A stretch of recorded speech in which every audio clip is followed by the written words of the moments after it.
Hi everyone, I am CS Deepak Gujrani and I am a member of Institute of Company Secretaries of India and a law graduate from University of Delhi.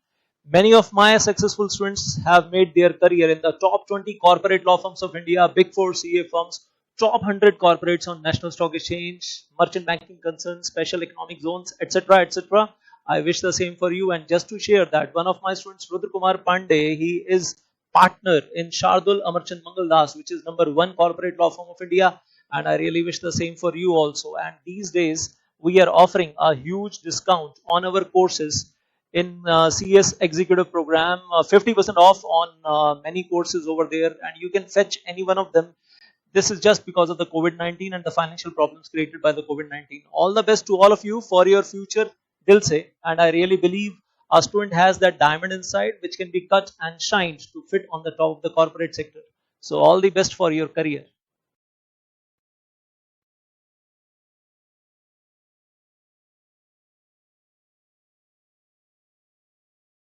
हाँ जी, अब जो next topic हम शुरू करने के लिए जा रहे हैं that is section 89 beneficial ownership और अनडिस्क्लोज्ड हिडन बेनिफिशियल ओनरशिप को डिस्क्लोज करना है। लॉ मेकर कहता है नहीं करेंगे तो पेनल्टी है।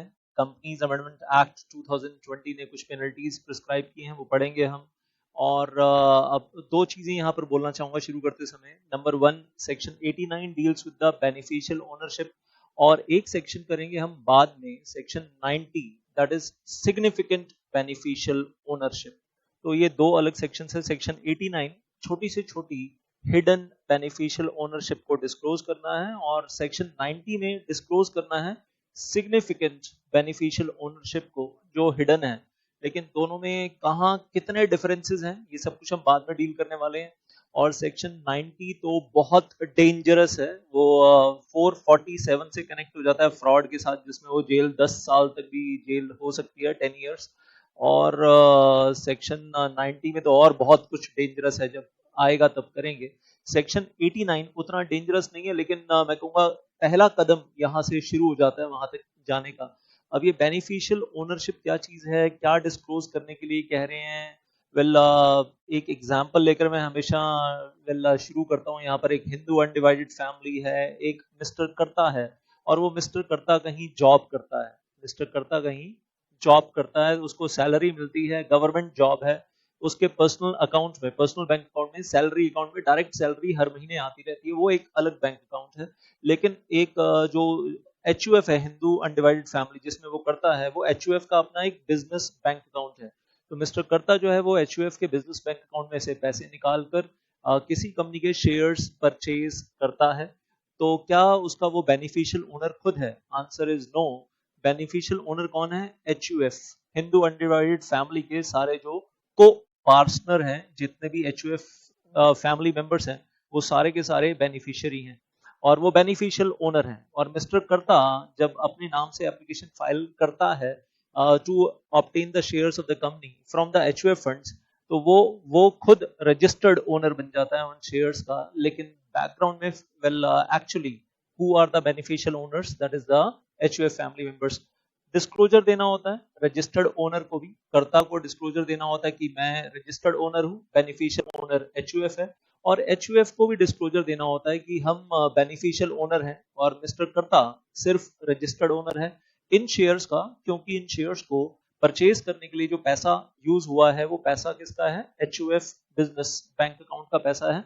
मिस्टर कर्ता का जो सैलरी अकाउंट है उनका इंडिविजुअल फंड्स नहीं है। Getting that? हाँ, अगर मैं सिचुएशन को चेंज कर दूं कि मिस्टर कर्ता अगर अपने पर्सनल सैलरी अकाउंट से, जहां वो जॉब करता है, जहां से उसको सैलरी मिलती है, उससे पैसा निकाल कर अगर कंपनी के शेयर परचेज करता, तो उस केस में वो उन शेयर्स का रजिस्टर्ड ओनर भी होता और खुद बेनिफिशियल ओनर भी होता। और रजिस्टर्ड ओनर अगर खुद ही बेनिफिशियल ओनर है तो ये सेक्शन 89 एप्लीकेबल ही नहीं होता, और सेक्शन 90 भी एप्लीकेबल नहीं होता उस केस में, when the registered ownership and the beneficial ownership is in the same person। और नॉर्मली तो हम 99% ऐसे ही बोलते हैं ना कि मैं अब स्टॉक मार्केट में अगर शेयर्स परचेज करता हूँ किसी कंपनी के, मैं अपने सैलरी अकाउंट या मैं अपने पर्सनल बैंक अकाउंट से परचेज करता हूँ, तो मैं उन शेयर्स का रजिस्टर्ड ओनर हूँ, मैं उन शेयर्स का बेनिफिशियल ओनर हूँ, व्हाटएवर। तो उस केस में फिर ये सेक्शन 89 की एप्लीकेबिलिटी नहीं है। वैसे स्टॉक मार्केट को लेकर बात करते हैं तो उसमें डिपॉजिटरी एक्ट 1996 भी बोलता है कि आप वेल डिस्क्लोजर वगैरह वहां पर नहीं चाहिए होते हैं। I am not going to all that, क्योंकि वो NSDL CDSL रिकॉर्ड्स पहुंचते हैं कंपनी के पास, उन सब की तरफ अभी नहीं लेकर जा रहा हूँ आपको डिपॉजिट रेट की तरफ। लेकिन हाँ, कुछ एक चीजें समझने के लिए और डायग्रामेटिकली समझेंगे तो थोड़ा सा और अच्छा रहेगा। लेकिन पहले कुछ एग्जांपल्स और ले लेते हैं, then we revert back to the disclosure diagrams. And disclosure diagrams में बाद में लेकर आता हूँ, इस डायग्राम में बाद में आते हैं, पहले कुछ एग्जांपल ले लेते हैं। तो एग्जांपल नंबर 1 हम लोगों ने देखा कि वो Hindu undivided family beneficial owner है, उसने उसके फंड्स हैं, HUF के फंड्स हैं, और उन HUF फंड्स में से मिस्टर कर्ता ने पैसा निकाला और इन्वेस्ट कर दिया ए कंपनी में। ए कंपनी में भी पब्लिक कंपनी में भी प्राइवेट कंपनी, कोई भी कंपनी हो सकती है। एंड देन मिस्टर कर्ता बिकम्स रजिस्टर्ड ओनर, और ए कंपनी शेयर सर्टिफिकेट इशू करती है या शेयर्स इशू करती है इन द नेम ऑफ कर्ता एज रजिस्टर्ड ओनर। लेकिन पीछे बेनिफिशियल ओनर कौन है? Hindu undivided family. मिस्टर कर्ता को भी डिस्क्लोजर देना है कि मैं रजिस्टर्ड ओनर हूं, मेरे पीछे बेनिफिशियल ओनर HUF है, और HUF को डिस्क्लोजर देना है कि हम बेनिफिशियल ओनर हैं और हमारे सामने, हमारे आगे जो खड़ा है रजिस्टर्ड ओनर आपकी बुक्स में, वो मिस्टर कर्ता है, जो भी उसका नाम है वो बताना है। Example number 2, then mister X is beneficiary of a trust. अब एक ट्रस्ट बनाया है इंडियन ट्रस्ट एक्ट में, या जो भी है, वेल ट्रस्ट फैमिली ट्रस्ट भी हो सकता है, Tata family trust, Ambani family trust, Adani family trust, Birla family trust, कोई भी हो सकता है। मतलब फैमिली ट्रस्ट बड़े बड़े बिजनेस हाउसेज में तो देखने के लिए मिलते ही हैं। Then Mr. X is the beneficiary of the trust. Then I'll say, and then uh, Mr. X is the beneficiary of the trust. लेकिन trust अब जो है that is obviously created for the benefit of X, and trust is the registered owner and it is investing itself in its own name or through the trustees, जिनको उस trust का कर्ता धर्ता बनाया गया है, उन ट्रस्टीज के नाम से इन्वेस्ट कर रहे हैं। जो व्यक्ति ट्रस्ट बनाता है that is called as author of the trust और settler of the trust as per the trust act.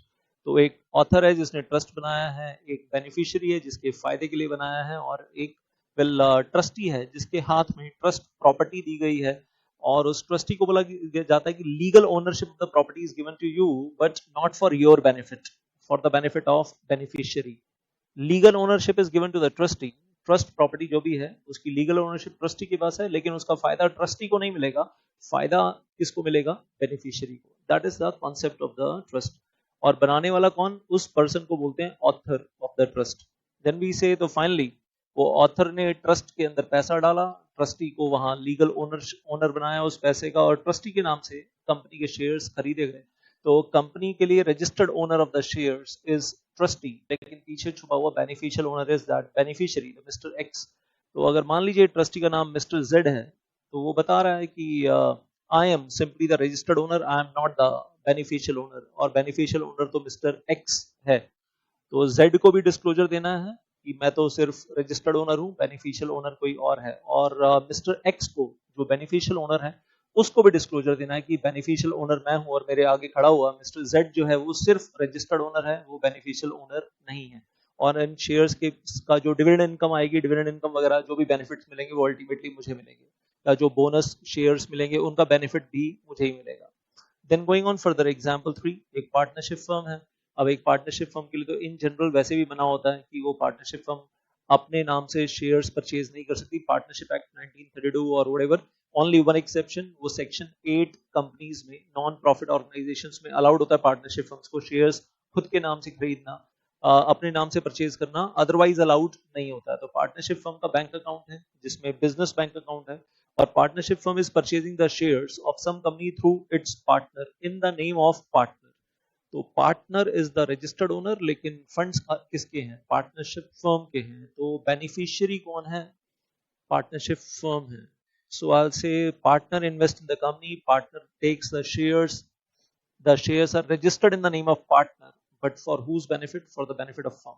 तो ऐसे ही और एग्जाम्पल हो सकते हैं। एक एग्जाम्पल नंबर 4 भी ले लेते हैं यहाँ पर, then now we'll get into the section, last example coming up फटाफट। and we say Mr. X, Mr. Y, अब दोनों नेचुरल पर्सन हैं, दोनों इंडिविजुअल्स हैं, दोनों नेचुरल पर्सन है, जानबूझ कर ये एग्जाम्पल लिया मैंने। और मान लीजिए कि मिस्टर X इंडिया के बाहर रहता है, पर्सन प्रेसिडेंट आउटसाइड इंडिया है, लेकिन वो पैसा लगाना चाहता है किसी इंडियन कंपनी में, और उसका कोई रिलेटिव इंडिया में रहता है, फादर या ब्रदर कोई भी इंडिया में रहता है, या वाइफ, व्हाटएवर, वैसे वाइफ होगी तो यहाँ मिसेस कर देंगे, फिर उस केस में मिस्टर नहीं रहेगा। बाकी आने वाले टाइम में तो जमाना चेंज हो रहा है। एनी हाउस, तो मान लीजिए कि वो मिसेस वाई है या ब्रदर है तो मिस्टर वाई है, and then person resident in India है, और हो सकता है रिलेटिव ना हो, फ्रेंड्स हो, कुछ भी हो सकता है।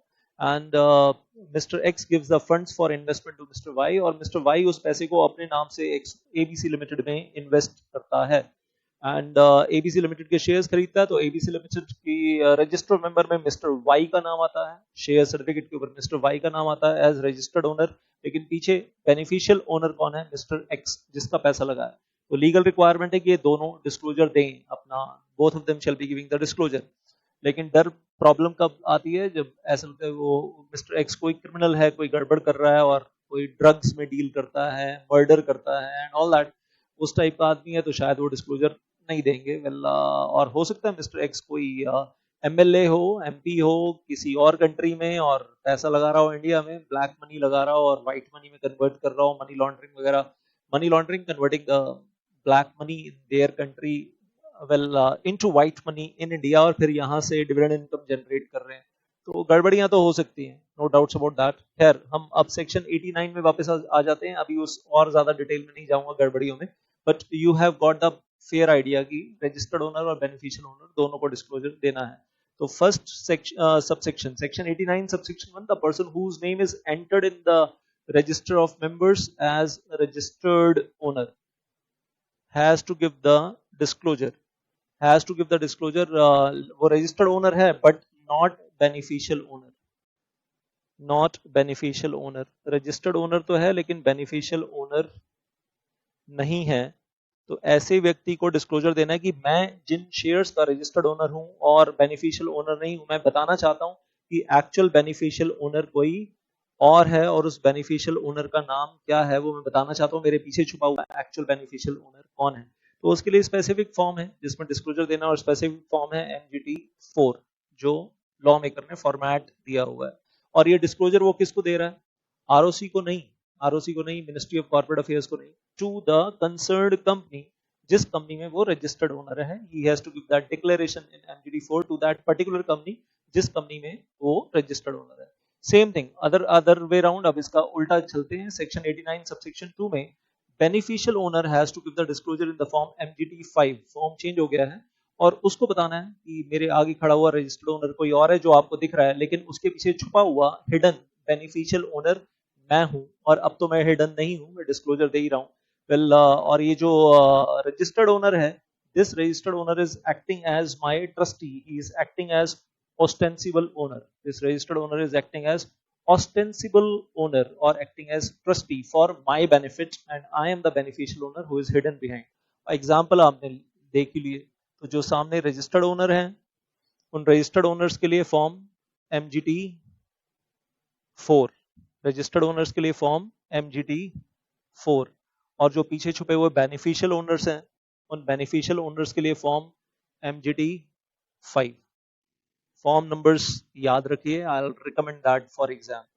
सो वेल आई विल से ये डिस्क्लोजर्स देना मैंडेटरी है दोनों को, रजिस्टर्ड ओनर को सेक्शन 89 सबसेक्शन 1 में, बेनिफिशियल ओनर को सेक्शन 89 सबसेक्शन 2 में। कहानी समझ में आ गई है आपको, यू गॉट दैट। और बेनिफिशियल ओनर खुद बता रहा है कि आई द HUF या I the well I am the beneficiary, और ये जो ट्रस्टी है ये तो सिर्फ मेरा ट्रस्टी है जो मेरे आगे खड़ा है।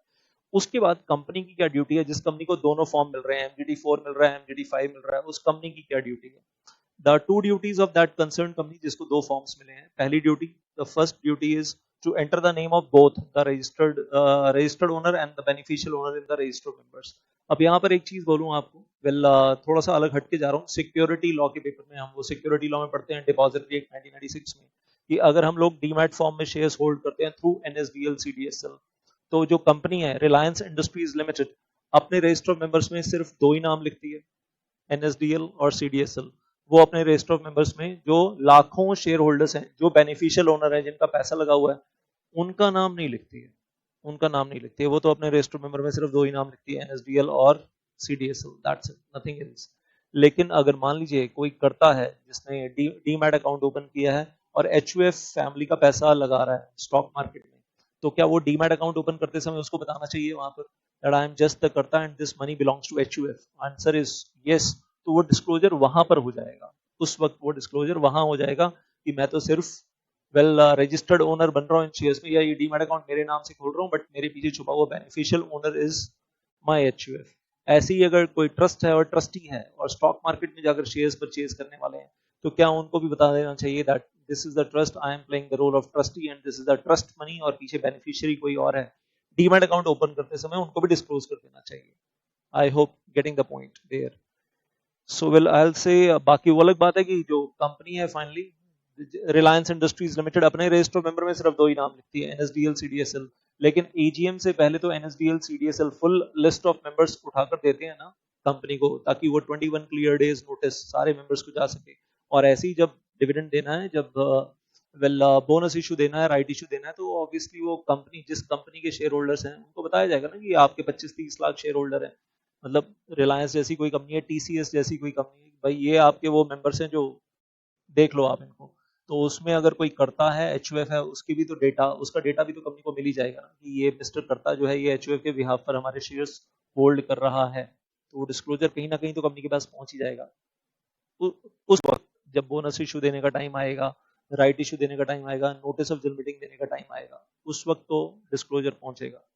देन पॉइंट नंबर 2, एक चीज और है. तो एक तो ये हो गया कि कंपनी को अपने रजिस्टर मेंबर में, और आपकी जानकारी के लिए आपको बता दूं, वो NSDL CDSL जो रिकॉर्ड मेंटेन करते हैं, वो डिपॉजिटरी एक्ट में लिखा हुआ है, it is deemed to be the register of member maintained by the company as if it is the register member maintained by the company for itself. तो एक तरीके से वो रजिस्टर में एंट्री हो गई, तो don't worry about that. And point number 2 on the bottom, last point on the screen, this concerned company जिसको MGT4 MGT5 मिला है, this will inform ROC in the form MGT6. it is a mandatory requirement. और उसमें दोनों का disclosure देगी company ROC को MGT6 में, बेनिफिशियल ओनर और रजिस्टर्ड ओनर दोनों का नाम कॉरस्पॉन्डिंग वो दोनों बताएगी. So this is how section 89 looks like. और उसके अलावा सेक्शन 89 में फाइन पेनल्टी है, लेकिन सेक्शन 89 में एक बड़ा खूबसूरत डेफिनेशन है बेनिफिशियल इंटरेस्ट का. मैं आता हूं अभी इसके अंदर, वापस आता हूं, पहले आपको एक बार फाइन पेनल्टी दिखा दूं. Let me show you first the fine penalties and then I will revert back to this.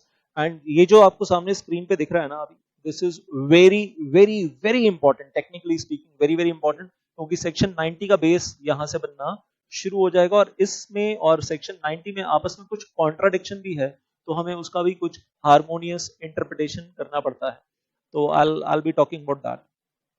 Then section 89 subsection 1, अब मेरे पढ़कर बताने की जरूरत नहीं है आपको, बस इतना है कि वो डिस्क्लोजर कितना टाइम में देना होता है MGT4 का, तो उसके लिए टाइम दिया गया है 30 days after becoming the registered owner. Registered owner जब रजिस्टर्ड ओनर बनता है, रजिस्टर्ड मेंबर में नाम एंटर होता है, विद इन 30 डेज डिस्क्लोजर देना होता है. ऐसे ही बेनिफिशियल ओनर जो बेनिफिशियल इंटरेस्ट होल्ड कर रहा है, पीछे छुपा हुआ है, उसको अपना MGT5 भी देना है. और इसमें फिर एक नया पॉइंट आपके लिए, whenever there is any change in the beneficial interest, सामने दिख रहा है जो रजिस्टर्ड ओनर वो तो सेम है, लेकिन उसके पीछे जो छुपा हुआ बेनिफिशियल ओनर है वो चेंज हो गया. सामने जो रजिस्टर्ड ओनर नजर आ रहा है वो सेम है, लेकिन उसके पीछे छुपा हुआ जो बेनिफिशियरी है वो चेंज हो गया. तो अगर उसमें कुछ चेंज हो रहा है तो उसकी भी इंटीमेशन फटाफट कंपनी को देनी है, with in 30 days from the date of such change.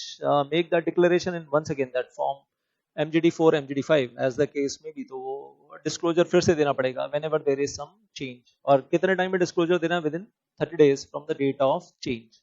तो ये एक नया पॉइंट हो गया हमारे लिए. This is a new point. ये चेंज के बारे में, whenever the change occurs, give the disclosure. Then central government will make the rules or can make the rules for the manner of holding and disclosing the beneficial interest. तो management and administration rules जो है उन्हीं का form MGT4 MGT5 MGT6 वहीं से आ रहा है. तो वो फॉर्म्स भी जो है वो रूल्स में से ही आ रहे हैं. और यहाँ पर आप रूल्स का नाम बोल सकते हैं. फॉर दिस पर्पस वी से management and administration rules companies. और जो सेक्शन 90 है सिग्निफिकेंट बेनिफिशियल ओनर, उसके रूल्स अलग हैं, उसके फॉर्म्स भी अलग हैं. बेन 1 बेन 2 बेन 3 वो बात करेंगे अलग से. उसके लिए रूल्स भी अलग है. सिग्निफिकेंट बेनिफिशियल ओनर रूल्स वहां अलग है, यहाँ अलग है. यहाँ पर है companies management and administration rules 2014 और इसके साथ फॉर्म MGT4, MGT5, MGT6 वगैरह चल रहे हैं। अब थोड़ा सा पेनल्टीज के बारे में जान लें। और कंपनीज अमेंडमेंट एक्ट 2020 आने से पहले तो फाइन था, तो कोर्ट में जाना पड़ता था फाइन देने के लिए। अब तो आरओसी पेनल्टी लगाएगा, एडजुडिकेटिंग ऑफिसर, छुट्टी हो जाएगी। अब तो चीजें हम बोलते हैं डीक्रिमिनलाइज हो गई हैं बाय कंपनीज अमेंडमेंट एक्ट 2020।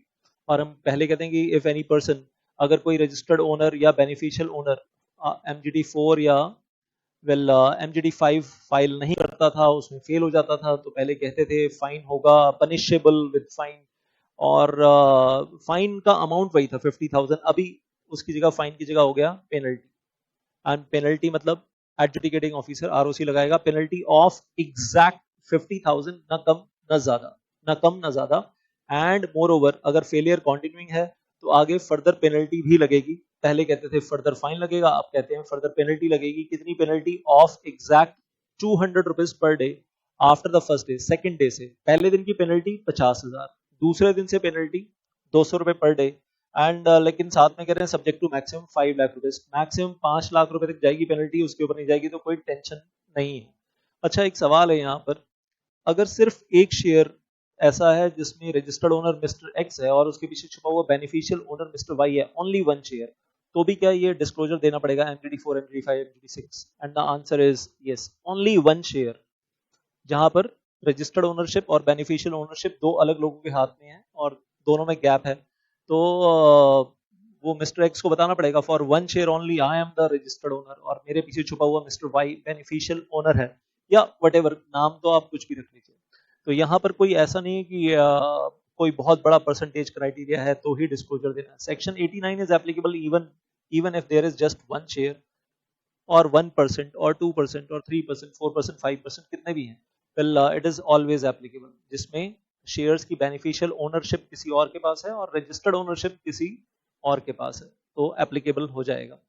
लेकिन सिग्निफिकेंट बेनिफिशियल ओनरशिप सेक्शन 90 जब बोलते हैं सिग्निफिकेंट, तो वहां पर एसबीओ के जो रूल्स हैं उनमें क्राइटेरिया दिया हुआ है 10% शेयर्स, 10% वोटिंग राइट्स और मोर, और 10% डिविडेंड राइट्स और मोर, तब वो सेक्शन 90 में जाते हैं।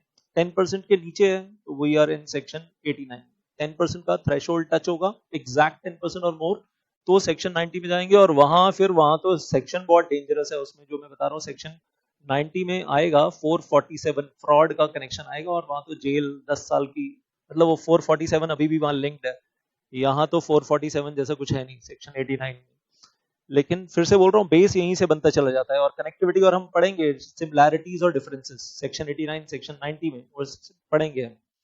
Then point number 6 over here, ये बिना पढ़े आपको ऑलरेडी मालूम है, मतलब सब सेक्शन 6 ऑलरेडी मालूम है। कंपनी की दो ड्यूटीज हैं, एक तो कंपनी को अपने रजिस्टर में डिक्लेरेशन लेना है दोनों का, रजिस्टर्ड ओनर बेनिफिशियल ओनर, और दूसरा company has to file MGT6 to the ROC within next 30 days. Within next 30 days मतलब जिस दिन कंपनी को डिस्क्लोजर मिला उसके बाद अगले 30 दिन में कंपनी आगे डिस्क्लोजर देगी ROC को।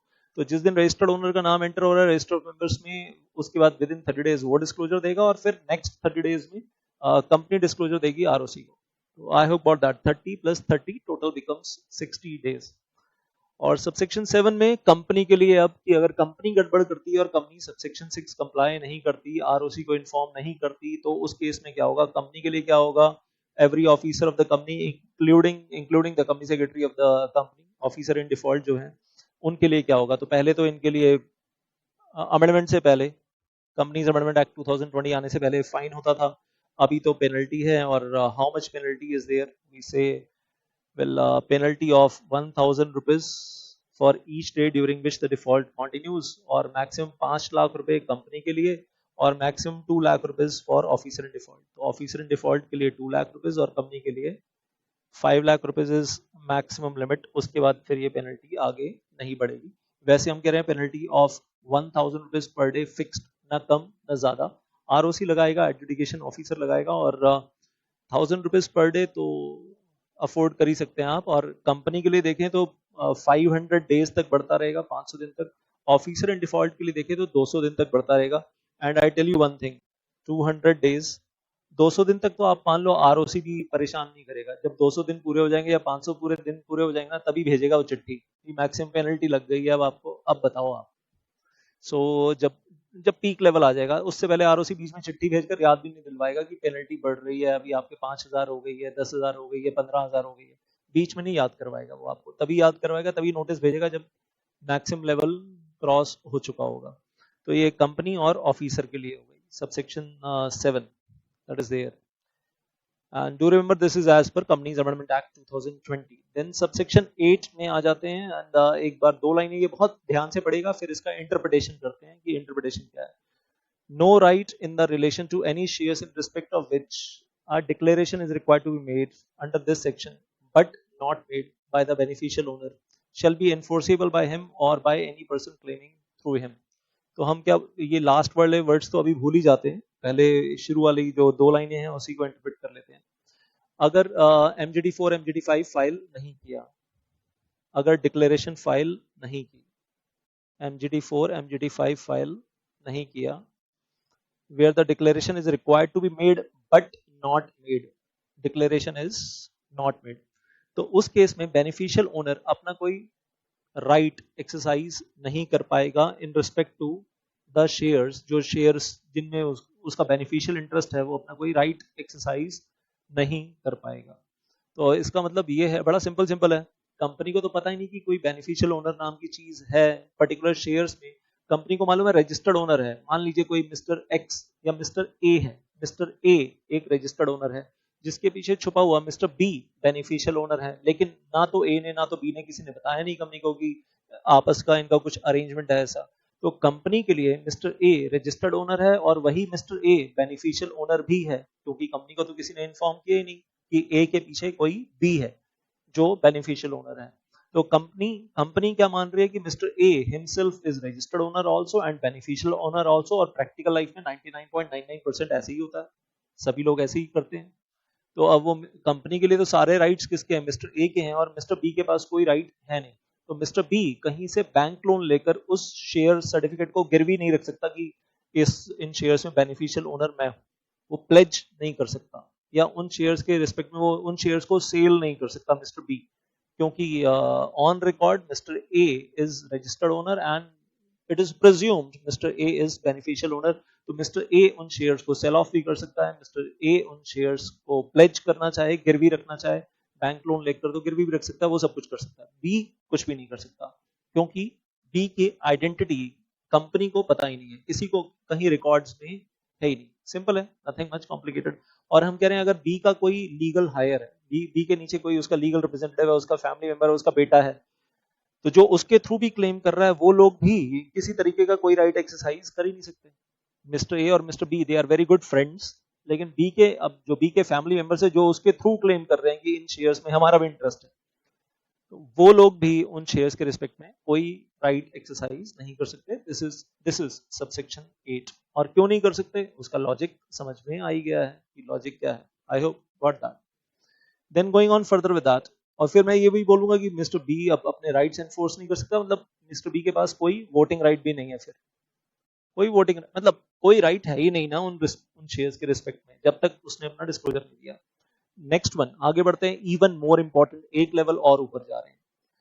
Nothing in this section shall be deemed to prejudice, ये सेक्शन सप्रेस नहीं करता, प्रेजुडाइज नहीं करता, दबाता नहीं है किस चीज को, the obligation of the company to pay the dividend to its members under this act, companies act 2013, and said obligation shall on such payment stand discharge.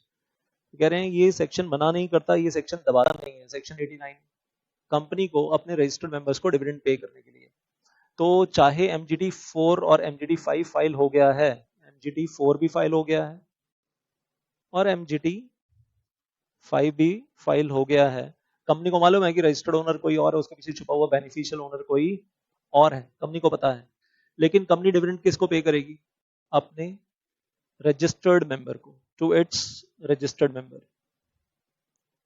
Company will pay the dividend to its registered member, और ये section company को मना नहीं करता है to pay the dividend to the registered member. Company registered member के bank account में dividend देगी, वो रजिस्टर्ड मेंबर अपने आप बेनिफिशियल ओनर को डिविडेंड का पैसा पहुंचाएगा, आपस में लड़ेंगे, अगर मान लीजिए नहीं पहुंचाता तो वो उनकी आपस की लड़ाई है। कंपनी की ऑब्लिगेशन खत्म हो गई, कंपनी की ऑब्लिगेशन खत्म हो गई the moment the company makes a payment to registered owner, registered member, और कंपनी की ऑब्लिगेशन डिस्चार्ज हो गई, कंपनी की तरफ से कंपनी ने अपनी ड्यूटी परफॉर्म कर दी, और बेनिफिशियल ओनर कंपनी को स्यू नहीं कर सकता, कंपनी के अगेंस्ट सूट फाइल नहीं कर सकता कि डिविडेंड का पैसा डायरेक्टली मुझको दो। कंपनी ने किसको दे दिया? रजिस्टर्ड ओनर को, रजिस्टर्ड मेंबर को, जो मेंबर मतलब जिसका नाम रजिस्टर्ड मेंबर में है उसको दे दिया, खत्म कहानी, और कंपनी की ऑब्लिगेशन खत्म। अब अगर आपस में उन दोनों की लड़ाई है, आपस में लड़ेंगे मरेंगे, कोर्ट में जाएंगे, लेकिन बेनिफिशियल ओनर लेकिन बेनिफिशियल ओनर कंपनी के अगेंस्ट सूट फाइल नहीं कर सकता। क्लियर है? So this is subsection 9, and now the very important thing coming up, subsection 10, the meaning of beneficial interest, और फिर subsection 11 के लिए वापस आएंगे उसके बाद, which is added by the Companies Amendment Act 2020 once again. तो subsection 10, and that is the meaning of beneficial interest, और कह रहे हैं for the purpose of this section, मतलब section 89, और सिर्फ section 89 नहीं, and for the purpose of section 90, दोनों सेक्शंस के लिए बेनिफिशियल इंटरेस्ट का मतलब बता रहे हैं। तो इसका लिंक यहां से अब सेक्शन 90 में जा रहा है, इसलिए बहुत ध्यान से सुनिएगा, और जो वहां लिखा है वही आप यहां डायग्रामेटिकली देख रहे हैं। This is the last thing coming up, but technically very important. So beneficial interest in respect of the shares, beneficial interest किसके रिस्पेक्ट में? In respect of the shares includes, means नहीं लिखा, क्या लिखा है? Includes, for the purpose of section 89 and for the purpose of section 90, दोनों sections की purpose के लिए। The beneficial interest in respect of the shares includes the right or the entitlement of a person alone, singly, or together, jointly. Joint shareholder होते हैं, you know that. Joint shareholder जिनका दोनों का नाम एक साथ शेयर सर्टिफिकेट के ऊपर अपीयर हो रहा है, 2 या 3 joint shareholder हो सकते हैं, with the other persons. So beneficial interest in respect of the shares includes the right or the entitlement of a person alone or together with the other persons. पहला सवाल यहाँ ये आता है आगे बढ़ने से पहले, ये पर्सन कौन? नेचुरल पर्सन, इंडिविजुअल्स, या artificial person like company, trust, HUF? तो मैं कहूँगा लॉ मेकर ने कुछ क्लियरली दे तो बताया नहीं है, तो पर्सन में भी नेचुरल पर्सन और पर्सन में भी आर्टिफिशियल पर्सन, लॉ मेकर ने कुछ उसको रिस्ट्रिक्ट तो किया नहीं है। पर्सन बोला है तो हम प्रिज्यूम करते हैं कि इसमें दोनों हैं, इसमें नेचुरल पर्सन भी है, इसमें आर्टिफिशियल पर्सन भी है। So beneficial interest in respect to the share includes the right or the entitlement of a person, which may be natural person or artificial person, alone or together with the other persons, to exercise any or all of the rights attached to such shares. Any or the all of the rights attached to the shares, क्या क्या rights हो सकते हैं? Shares के ऊपर bonus issue मिलता है, right issue मिलता है, वोटिंग राइट मिलता है, etcetera etcetera, right to inspect the register member वगैरह भी मिलता है, ऑल दैट इज देयर। और वापस चलते हैं, देन वी आर सेइंग दूसरी तरफ क्या है? The receive or participate in any dividend in respect of the shares, right to receive the dividend, यही होता है बेनिफिट। या तो जो राइट्स हैं, बोनस इशू, राइट इशू, वो मिल रहा है, वोटिंग राइट्स मिल रहे हैं, या फिर डिविडेंड मिल रहा है, इसी को बोल रहे हैं बेनिफिशियल इंटरेस्ट है। और ये सेक्शन 89 के लिए भी है, ये सेक्शन 90 के लिए है। देन नोट, बेनिफिशियल इंटरेस्ट में भी एक्वायर्ड डायरेक्टली और इनडायरेक्टली, और लॉ मेकर का ज्यादा इंटरेस्ट तो इनडायरेक्टली में है कि भाई अगर डायरेक्टली और इनडायरेक्टली कुछ है ही नहीं तो सेक्शन 89 एप्लीकेबल है ही नहीं। और मैं तो कहूंगा अगर डायरेक्टली और इनडायरेक्टली कुछ है ही नहीं तो फिर सेक्शन 90 भी एप्लीकेबल है ही नहीं। लॉ मेकर को तो क्या जानना है, पीछे छुपा हुआ बेनिफिशियल ओनर कौन है, या सेक्शन 90 में पढ़ेंगे पीछे छुपा हुआ सिग्निफिकेंट बेनिफिशियल ओनर कौन है, ये जानना है। तो लॉ मेकर का तो ज्यादा इंटरेस्ट किसमें है? इनडायरेक्टली में। लिखा लॉ मेकर ने दोनों है, डायरेक्टली भी हो सकता है और इनडायरेक्टली भी हो सकता है, क्योंकि हो सकता है जो बेनिफिशियल ओनर है वो कुछ शेयर्स डायरेक्टली होल्ड कर रहा हो और कुछ शेयर्स इनडायरेक्टली रजिस्टर्ड ओनर के थ्रू होल्ड कर रहा हो। ऐसा भी तो हो सकता है ना। ऐसा भी हो सकता है कि सारे के सारे इनडायरेक्टली होल्ड कर रहा है, और ऐसा भी हो सकता है कि कुछ डायरेक्टली होल्ड कर रहा है, कुछ इनडायरेक्टली होल्ड कर रहा है। तो और कह रहे हैं इनडायरेक्टली में भी थ्रू अ कॉन्ट्रैक्ट और थ्रू अरेंजमेंट और अदरवाइज जो भी म्यूचुअल अंडरस्टैंडिंग है उसके हिसाब से होल्ड कर रहा है। और यहां अगर मैं बोलूंगा सेक्शन 89 सब सेक्शन 10 समझ में आ गया हमें कि क्या क्या कहता है, और दो ही चीजों के ऊपर फोकस है। बेनिफिशियल इंटरेस्ट या तो राइट्स में हो सकता है, या तो बेनिफिशियल इंटरेस्ट डिविडेंड में हो सकता है। जो पीछे छुपा हुआ व्यक्ति है, बेनिफिशियल ओनर है, उसका बेनिफिशियल इंटरेस्ट। लेकिन ज्यादा कहानियां गड़बड़ कहां होती है? 2017 में शायद आपने कभी सुना हो, 2017 में पनामा स्कैम हुआ, पनामा आइलैंड।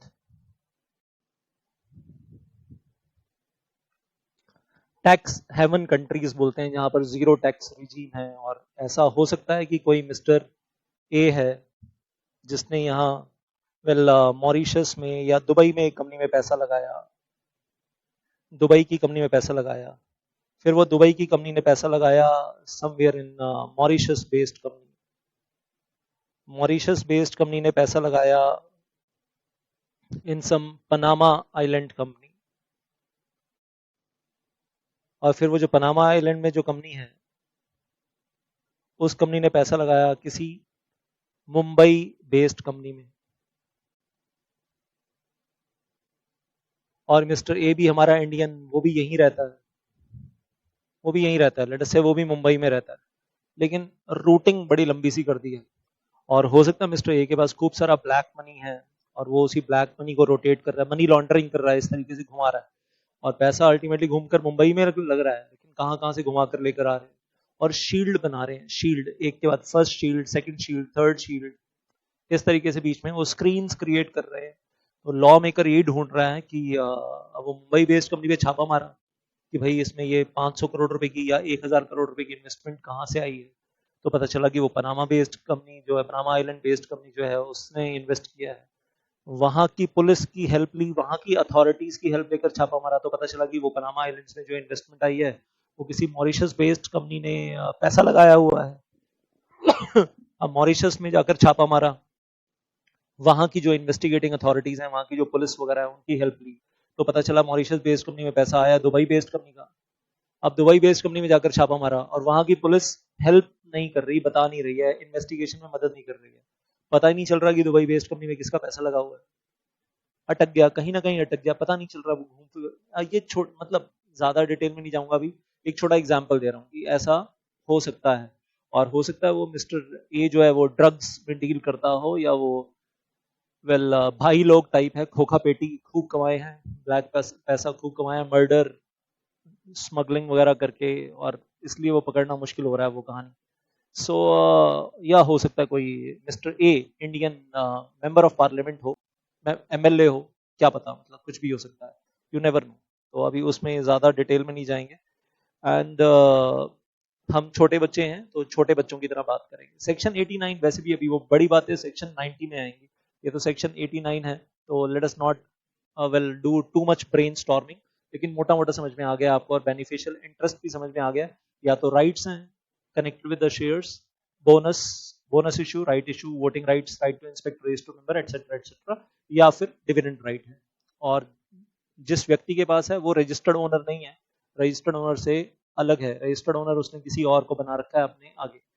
तो बस हम यही चाहते हैं, MGD4 MGD5 दे दो, नहीं तो पेनल्टी है, अब तो फाइन भी नहीं है, कोर्ट भी नहीं जाना, तो आसान है। और बिलो 10% की बातें ही हो रही है, आप यहाँ मान लो 10% का लेवल टच होते he will be in SBO। Section 90, significant beneficial owner.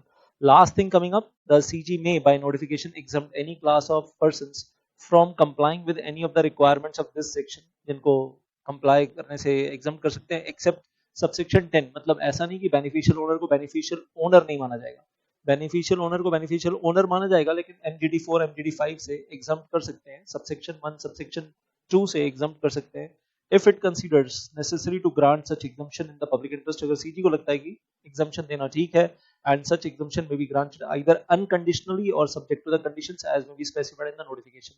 अब इसको लेकर फिलहाल तो सीजी की तरफ से कोई नोटिफिकेशन है नहीं, लेकिन ये पक्का है कि मिनिस्ट्री ऑफ कॉर्पोरेट अफेयर्स ने कुछ तो सोच के ही रखा होगा ना, ये सबसेक्शन 11 जब ड्राफ्ट करके, जब मिनिस्ट्री ऑफ कॉर्पोरेट अफेयर्स ने दिया होगा to parliament of India, to Lok Sabha Rajya Sabha, तो ऑलरेडी दिमाग में कुछ तो चल ही रहा होगा ना कि किसी को एग्जम्प्ट करेंगे आने वाले टाइम में, इसलिए ये अभी से सब सेक्शन 11 डाल दिया है। और उम्मीद है कि बहुत जल्दी कहीं ना कहीं रूल्स में, मैनेजमेंट रूल्स में एक अमेंडमेंट आएगी, फिर हमें पता चलेगा कि किसको एग्जम्प्ट कर रहे हैं, फिलहाल अभी किसी को एग्जम्प्ट नहीं किया है। So this is all about this is all about section I will से 89। और आने वाले टाइम में जब सेक्शन 90 करेंगे वो थोड़ी मतलब सेक्शन 88 वगैरह के बात करेंगे, तो वहां जाकर तो दिमाग के ढक्कन बहुत बहुत ज्यादा खुलने वाले हैं। अब इसके बाद हम आगे बढ़ सकते हैं। अच्छा, इसमें एक छोटा सा पॉइंट और रह गया है यहाँ पर, and that is already exempt है, ये पुरानी एग्जम्पशन चली आ रही है, ये पुरानी एग्जम्पशन चली आ रही है। और वो पुरानी एग्जम्पशन क्या है, ये सेक्शन 89 अप्लाई नहीं होता गवर्नमेंट कंपनीज के अंदर, गवर्नमेंट कंपनीज तो पहले भी एग्जम्प्ट थी, लेकिन वो गवर्नमेंट कंपनीज जो अपना एनुअल रिटर्न और अपनी बैलेंस शीट टाइम से फाइल करते रहे हैं और उसके अंदर उन्होंने कोई घपला नहीं किया है, तो अपनी बैलेंस शीट और अपनी एनुअल रिटर्न जिन्होंने पास्ट में टाइमली फाइल की है और उसके अंदर कोई डिफॉल्ट नहीं किया है, वो गवर्नमेंट कंपनीज ऑलरेडी पहले ही एग्जम्प्ट हैं और वो 2015 से ही एग्जम्प्ट चली आ रही है। ये 2020 वाली एग्जम्पशन ये हम देखेंगे आने वाले टाइम में अब किसके लिए।